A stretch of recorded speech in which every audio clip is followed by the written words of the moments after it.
All right, party people. So we're going to take a closer look at what's behind the audio for these floats, because I've always wondered, how do they power the sound if they'd have sound for one of these floats? And I have here Pete, who is construction chair for the Cal Poly Pomona site, and he's also a student in engineering for Cal Poly Pomona. How are you? I'm doing very well, and yourself? I'm doing wonderful. I'm so stoked to be here because, this is once in a while thing. It's obviously a yearly thing, but not many people get to go behind the scenes and see the construction behind the float. Tell us a little bit about the float construction, and then we'll go into the audio. How long does it take for the float to be built and designed and then implemented right here? Well, we actually start the design process literally January 2nd when we're given the new theme, and then by about April we've started construction on our new float for the year. It will then be built throughout the year, and late October, the two campuses will bring the two halves of the float together. We'll continue to build in Pomona as one team, and then in December, obviously, late December, about the 20th, we'll move the float here. Cool. And so talking about the audio aspect, what do you have under the hood, and how do you reproduce sound for the float? Well, as far as audio goes, there are four 15-inch PV mains that are located at each corner of the float, which then come back to our main power source, which is a 1,000-watt Yamaha power amp, being driven by a DBX, 16-channel dual-band EQ, and a 4-channel mixer, which then gets connected to either an MP3 or a CD player or a laptop, just depending on what we choose for that year. Right. So this is the unit itself. Let's take a look here. So you have, this is the mixer. Yes, it is. So we've got the mixer here, which then goes to our DBX, our EQ, then into the Yamaha, and then our speakers are daisy-chained left-right. And it's all encased in an SKB case, and you're pretty happy with the case? We're very happy with the case. We wanted to try and keep our weight low so it's easy for us to move it around, and we didn't want to have to deal with a wood case like a traditional road case because they're not as impact resistant. We do have problems with hammers and things flying around occasionally. Right. And you were telling me that this is the second year for this system. In prior years, you've had a rent system?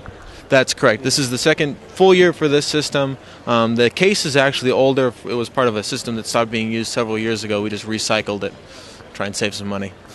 Nice. And it looks like it took a beating, so a lot of stuff gets, thrown on top of, or gets mixed up because of the float, the materials that are being used to construct it. That's correct. It does actually have to deal with, it gets spray foamed, it gets welded over, it gets stepped on. This one got a bath in hydraulic fluid this year.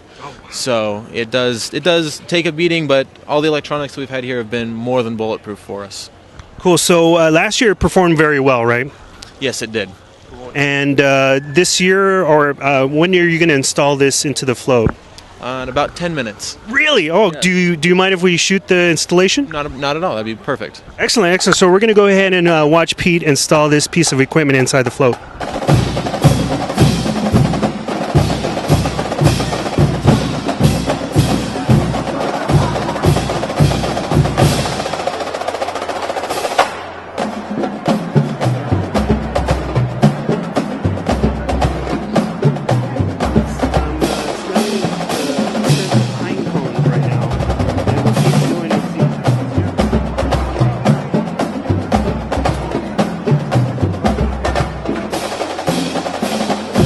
So give us a tour of what's inside. Okay, well, what we actually got here is there are four operators that will be located in here. You can see one seat right here. This is for the observer of the float.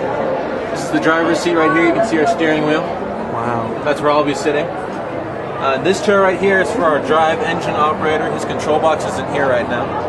And then this is where the animation operator will sit, and this is actually the control panel for our animation engine. Wow. Located on the wall behind me, these are two of the animation computers that actually power the animation on our float. This assembly of switches here, which is quite large, is our manual animation control, and then this is our electrical breakout box.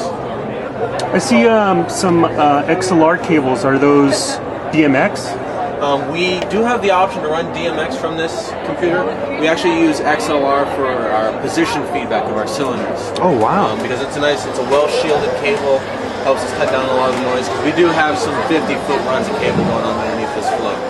That's amazing. And is it noisy back here?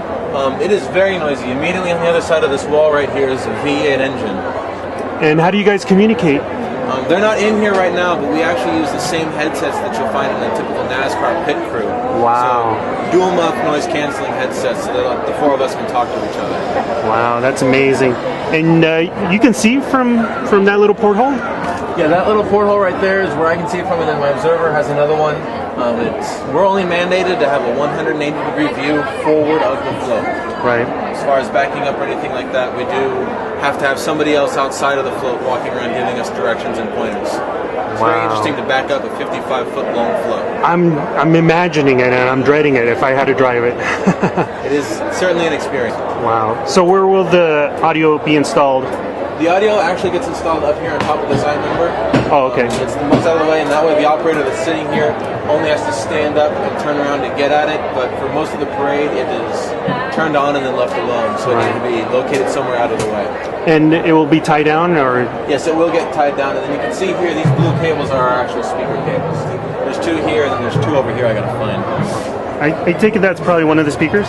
That is one of the speakers, yes. It's encased in plastic because, as you can see, it's right next to one of our tires.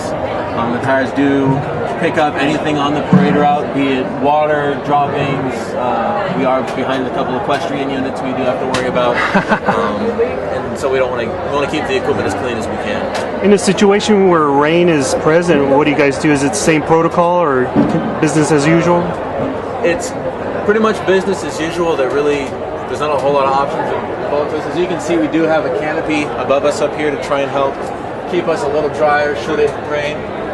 But pretty much it's just kind of go for it and hope for the best. This is great, man. Thank you very much, Pete. And of course, you got your emergency fire extinguisher. Yeah. One fire extinguisher for each operator.